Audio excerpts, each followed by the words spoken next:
Social ಮೀಡಿಯಾದಲ್ಲಿ ಕೆಲವು ತಮ್ಮ ಗಮನಕ್ಕೂ ಬಂದಿರ್ಬೋದು, ಮಂಗಳೂರು ಭಾಗದಲ್ಲಿರ್ಬೋದು, ಉಡುಪಿ ಭಾಗದಲ್ಲಿರ್ಬೋದು, ಸೈನಿಕರ ಒಂದು ಅವರಿಗೆ ಧಿಕ್ಕಾರ ಕೂಗುವ ರೀತಿಯ ಮೆಸೇಜ್ಗಳು ಅಥವಾ ದೇಶದ್ರೋಹಿ ಮೆಸೇಜ್ಗಳು ಬರುವಂಥದ್ದೆಲ್ಲ ಆಗ್ತಾ ಇದೆ.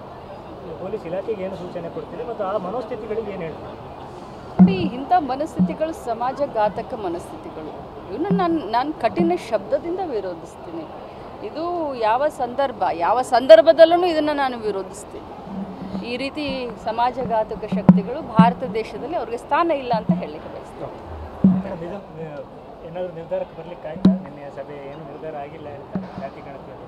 ತಮ್ಮ ನಿಲುವು ಏನು ಹೇಳಿದ್ದೀರಿ? ಬರೆದು ಕೊಟ್ಟಿದ್ದೀರಾ ಅಥವಾ ಟೈಮ್ ಕೇಳಿದ್ದೀರಾ? ಇಲ್ಲ, ನಾವೆಲ್ಲ ಅಂದರೆ ನಮ್ಮ ಕಮ್ಯುನಿಟಿಯ ನಾವು 7 ಜನ ಮಂತ್ರಿಗಳಿದ್ದೀವಿ. ನಾವು ಎಲ್ಲರೂ ಸೇರಿಕೊಂಡು ಒಟ್ಟಾಗಿ ನಾವು ಚರ್ಚೆಯನ್ನು ಮಾಡಿದ್ದೀವಿ. ಸೊ ಒಟ್ಟಾಗಿಯೇ ಒಂದು ವಿಚಾರಕ್ಕೆ ಒಂದು ಫೈನಲೈಸ್ ಇದಕ್ಕೆ ಬಂದಿದ್ದೀವಿ. ಒಟ್ಟಾಗಿಯೇ 7 ಜನ ಒಂದೇ ಪತ್ರದಲ್ಲಿ ಸೈನ್ ಮಾಡಿ ಕೊಡೋದು ಅಂತ ನಿರ್ಧಾರಕ್ಕೆ ಬಂದಿದ್ದೀವಿ. ಇಷ್ಟು ಮಾತ್ರ ನಾನು ತಮಗೆ ಹೇಳ್ಬೋದು. ಎಲ್ಲರ ನಡುವೆ ಕೆಲವು ಸೋಷಿಯಲ್ ಮೀಡಿಯಾದಲ್ಲಿ ಕೆಲವು ತಮ್ಮ ಗಮನಕ್ಕೂ ಬಂದಿರ್ಬೋದು, ಮಂಗಳೂರು ಭಾಗದಲ್ಲಿರ್ಬೋದು, ಉಡುಪಿ ಭಾಗದಲ್ಲಿರ್ಬೋದು, ಸೈನಿಕರ ಒಂದು ಅವರಿಗೆ ಧಿಕ್ಕಾರ ಕೂಗುವ ರೀತಿಯ ಮೆಸೇಜ್ಗಳು ಅಥವಾ ದೇಶದ್ರೋಹಿ ಮೆಸೇಜ್ಗಳು ಬರುವಂಥದ್ದೆಲ್ಲ ಆಗ್ತಾ ಇದೆ. ಪೊಲೀಸ್ ಇಲಾಖೆಗೆ ಏನು ಸೂಚನೆ ಕೊಡ್ತೀರಿ ಮತ್ತು ಆ ಮನೋಸ್ಥಿತಿಗಳಿಗೆ ಏನು ಹೇಳ್ತೀವಿ?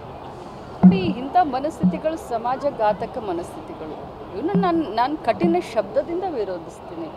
ಇದು ಯಾವ ಸಂದರ್ಭದಲ್ಲೂ ಇದನ್ನು ನಾನು ವಿರೋಧಿಸ್ತೀನಿ.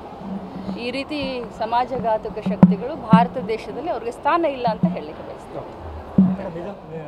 ಏನಾದರೂ ನಿರ್ಧಾರಕ್ಕೆ ಬರಲಿಕ್ಕೆ ಆಯ್ತಾ? ನಿನ್ನೆಯ ಸಭೆ ಏನು ನಿರ್ಧಾರ ಆಗಿಲ್ಲ ಹೇಳ್ತಾರೆ ಜಾತಿ ಗಣತಿಯಲ್ಲಿ. ತಮ್ಮ ನಿಲುವು ಏನು ಹೇಳಿದ್ದೀರಿ? ಬರೆದು ಕೊಟ್ಟಿದ್ದೀರಾ ಅಥವಾ ಟೈಮ್ ಕೇಳಿದ್ದೀರಾ? ಇಲ್ಲ, ನಾವೆಲ್ಲ ಅಂದರೆ ನಮ್ಮ ಕಮ್ಯುನಿಟಿಯ ನಾವು 7 ಜನ ಮಂತ್ರಿಗಳಿದ್ದೀವಿ. ನಾವು ಎಲ್ಲರೂ ಸೇರಿಕೊಂಡು ಒಟ್ಟಾಗಿ ನಾವು ಚರ್ಚೆಯನ್ನು ಮಾಡಿದ್ದೀವಿ. ಸೊ ಒಟ್ಟಾಗಿಯೇ ಒಂದು ವಿಚಾರಕ್ಕೆ ಒಂದು ಫೈನಲೈಸ್ ಇದಕ್ಕೆ ಬಂದಿದ್ದೀವಿ. ಒಟ್ಟಾಗಿಯೇ 7 ಜನ ಒಂದೇ ಪತ್ರದಲ್ಲಿ ಸೈನ್ ಮಾಡಿ ಕೊಡೋದು ಅಂತ ನಿರ್ಧಾರಕ್ಕೆ ಬಂದಿದ್ದೀವಿ. ಇಷ್ಟು ಮಾತ್ರ ನಾನು ತಮಗೆ ಹೇಳ್ಬೋದು.